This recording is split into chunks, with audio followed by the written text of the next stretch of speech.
Bhajpa mayor doctor Umesh Gautam की मुश्किलें थमने का नाम नहीं ले रही हैं। अब मेयर से हाईकोर्ट ने मांगा जवाब। बरेली से खबर बुलंद भारत के लिए मुश्ताक की रिपोर्ट। बरेली के भाजपा नेता महेश पांडे ने बरेली के भाजपा मेयर डॉक्टर उमेश गौतम को मुश्किलों में डाल दिया है। कुछ दिन पूर्व में भाजपा मेयर डॉक्टर उमेश गौतम की अकुल संपत्ति की जांच कराने के लिए ईडी से शिकायत करके भाजपा मेयर डॉक्टर उमेश गौतम की अकुल संपत्ति की जांच शुरू करा दी। अब भाजपा नेता महेश पांडे ने इलाहाबाद हाईकोर्ट में याचिका दायर करके भाजपा मेयर डॉक्टर उमेश गौतम की मुश्किलें बढ़ा दी। बता दें कि भाजपा नेता महेश पांडे द्वारा दायर की गई याचिका पर कोर्ट ने उत्तर प्रदेश सरकार व नगर आयुक्त बरेली और भाजपा मेयर डॉक्टर उमेश गौतम से 3 सप्ताह में जवाब मांगा है। भाजपा नेता महेश पांडे ने कहा कि जिस जमीन पर अवैध रूप से इन्वार्टिस विश्वविद्यालय का निर्माण किया गया है वो जमीन नगर निगम विभाग की है। आज भाजपा नेता महेश पांडे ने प्रेस विज्ञप्ति जारी कर बताया। बरेली नगर निगम डॉक्टर उमेश गौतम की शिकायतें लगातार आ रही थी। मैंने इसमें पार्टी हाईकमान को भी लिखा, हमारी पार्टी के जो सम्मानित बड़े नेता हैं उन सबको लिखा, शासन और प्रशासन के बड़े अधिकारियों को लिखा और अंततोगत्वा मैंने सारा मामला लिख के राष्ट्रीय स्वयं सेवक के जो प्रमुख हैं माननीय मोहन भागवत जी, मैंने उनको भी भेजा। मैंने जब अंततोगत्वा ये देख लिया कि अब जो है मामला काफी बढ़ गया और डॉक्टर उमेश गौतम जो महापौर हैं नगर निगम के, ये बाज नहीं आ रहे हैं, इन्हें पार्टी की सरकार की किसी की चिंता नहीं है, तो मजबूरन मैंने फिर जाकर माननीय उच्च न्यायालय इलाहाबाद में को वारंटो रिट योजित की। को वारंटो याचिका की सुनवाई कल इलाहाबाद बेंच में माननीय न्यायमूर्ति अंजनी कुमार मिश्रा साहब ने की। उन्होंने प्रकरण की गंभीरता को भांपा। उसके बाद 3 सप्ताह का समय जवाब के लिए जो हमारी याचिका में विपक्षी थे उत्तर प्रदेश सरकार समेत नगर आयुक्त नगर निगम बरेली व महापौर बरेली को जवाब देने के लिए दिया और कहा आप अपना पक्ष 3 सप्ताह के अंदर रखिए। को वारंटो रिट जैसे जनहित याचिका होती है उसी के सिमिलर होती है। जब संविधान द्वारा स्थापित किसी भी कार्यालय का दुरुपयोग होता है तो यह रिट माननीय उच्च न्यायालय के समक्ष लाया जाना मजबूरी हो जाती है, क्योंकि शासन और प्रशासन को लगातार स्थानीय अधिकारी जो पुलिस के और प्रशासन के हैं गुमराह कर रहे हैं। ये शासन के और सरकार के आंखों पर पर्दा डाले हुए थे, इसलिए याचिका योजित की ताकि सरकार तक पूरी बात पहुंचे। याचिका का सबसे मुख्य बिंदु यह है कि डॉक्टर उमेश गौतम स्वयं महापौर हैं, नगर निगम के कर्ता धर्ता अधिष्ठाता होते हुए नगर निगम की संपत्ति पे कब्जा करना ये निहायत ही गंभीर मामला है। इन्होंने नगर निगम ने जो जमीन अधिग्रहित की थी सॉलिड वेस्ट प्लांट को लगाने के लिए, उस भूमि पर कब्जा किया और स्वयं स्वीकार किया कि मेरे पास अवैध कब्जा है, मैं इसका पैसा देना चाहता हूं, मुझसे पैसा ले लिया जाए, मैं पैसा दे दूंगा। यह प्रस्ताव इन्होंने नगर आयुक्त को दिया। नगर आयुक्त ने जब देखा नगर निगम अधिनियम में इसका कोई प्राविधान नहीं है, भूमि अध्यप्ति नियम जो है अधिनियम उसमें भी इसका कोई प्राविधान नहीं है, तो उन्होंने मामला शासन को रेफर कर दिया अपने स्तर से निरस्त करते हुए। यह प्रकरण शासन ने भी निरस्त कर दिया। कायदा यह कहता था कि जब शासन ने निरस्त कर दिया तो महापौर डॉक्टर उमेश गौतम उस भूमि को खाली कर देते, खाली करने के बाद में एक आदर्श का परिचय देते, मगर इन्होंने ऐसा नहीं किया।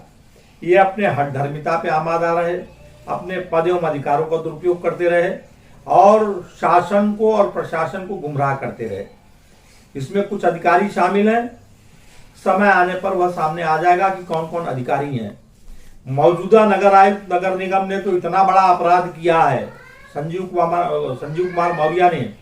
इन्होंने जो शासन से, माननीय मुख्यमंत्री जी के पोर्टल से, IGRS से स्पष्टीकरण मांगा गया था, उसमें यह लिख दिया कि हमारी जमीन किसी पर महापौर का कब्जा नहीं है, जबकि साफ साफ महापौर ने खुद स्वीकारा है कि मेरे पास अवैध कब्जा है, मैं इसका पैसा देना चाहता हूं। ऐसा करके नगर आयुक्त संजीव कुमार मौर्य ने जहां एक और अपने पद एवं अधिकारों का दुरुपयोग किया, वहीं दूसरी ओर लोक सेवक होते हुए शासन को गुमराह किया, जो कि उत्तर प्रदेश सरकारी कर्मचारी आचरण नियमावली में दिए गए प्राविधानों के तहत दंडनीय है और इसका दंड सेवाओं से बर्खास्त किया जाना है। इन्वर्टिस विश्वविद्यालय में सरकारी चक्रोट भी दबाए गए। इसकी पैमाइश तहसील सदर व तहसील फरीदपुर के SDM द्वारा समस्त राजस्व टीम को लेकर की गई, जिसमें पाया गया कि चक्रोटों पर अवैध कब्जा है। इसी प्रकार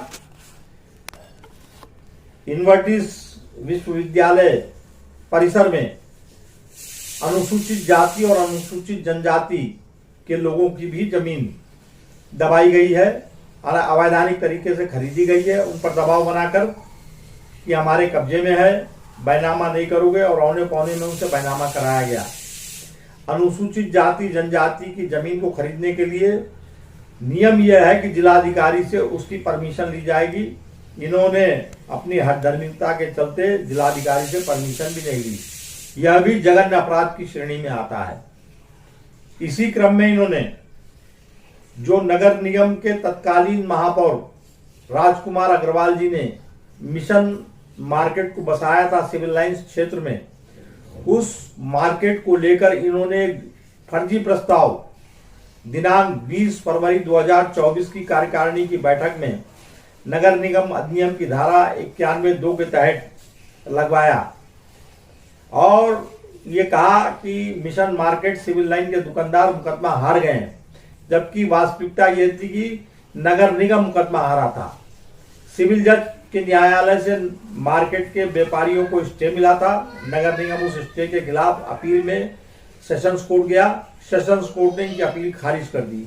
इस तथ्य को छुपा के इन्होंने फर्जी प्रस्ताव लगाया, जिससे जहां एक और शासन गुमराह हुआ, बरेली की जनता गुमराह हुई और सारा सदन गुमराह हुआ। यह भी अक्षम्य अपराध है। नगर निगम की धारा 25, नगर निगम अधिनियम की धारा 25 के तहत यह दंडनीय अपराध है।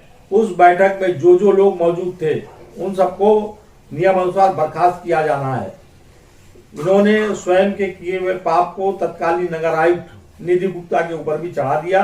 अब कार्रवाई की तलवार उन पर भी लटकेगी।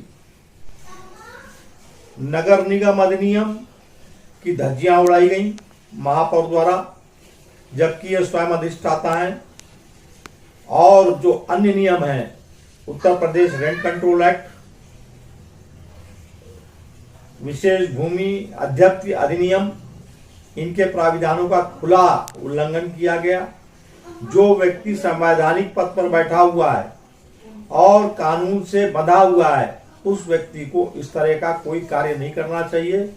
मैं समझता हूं जब ये सारी बातें पार्टी के हाईकमान के समक्ष पहुंचेंगी, माननीय मुख्यमंत्री जी योगी आदित्यनाथ जी के सामने पहुंचेंगी, गृह मंत्री माननीय अमित शाह जी के सामने पहुंचेंगी और प्रधानमंत्री जी के सामने पहुंचेंगी, RSS प्रमुख माननीय भागवत जी के समक्ष पहुंचेंगी, तो इनमें से कोई भी ऐसा नेता नहीं है जो इन गलतियों को बर्दाश्त करे या इन्हें संरक्षण दे। मैं यकीन के साथ कह सकता हूं, आने वाले समय में जो भी इस तरह की गलती करेगा, भारतीय जनता पार्टी का ऐसी साफ सुथरी पार्टी है, वो बड़े से बड़े व्यक्ति को भी किसी भी अपराध में क्षमा नहीं करती है, चाहे कितना छोटा अपराध हो। ये तो बहुत ही बड़ा अपराध है जिन्होंने अपने पद एवं अधिकारों का दुरुपयोग करके सरकारी संपत्ति को कब्जाया है।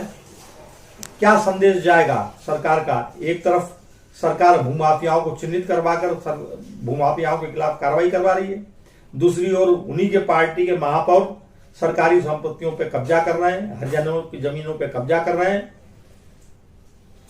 फर्जी प्रस्ताव लगा रहे हैं, पद एवं अधिकारों का खुल्लम खुल्ला दुरुपयोग कर रहे हैं। मैं समझता हूं ऐसा जघन्य अपराध किसी भी जनप्रतिनिधि को कभी नहीं करना चाहिए। निजी स्वार्थ में, निजी स्वार्थ अपनी जगह पे है, पद की गरिमा अपनी जगह पर है। आज तक बरेली में किसी भी महापौर ने इतनी अपनी गरिमा को नहीं गिराया जितना डॉक्टर उमेश गौतम ने गिराया।